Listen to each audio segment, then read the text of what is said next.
கனவே உனை வந்து சேர நான் இங்க வரம் ஒன்று கேட்டு என் மரணம் நெருங்கிடும் போதும் உன் நினைவில் வாழ்ந்திடுவேன்.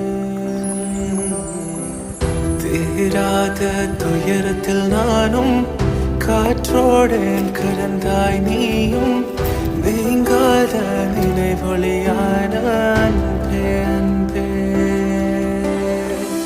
மறு ஜன்மம் இருந்தால் கூட உயிரே உன் கரம் பிடிப்பேன உன் கால் தடம் நான் தொடர்வேன் அன்பே.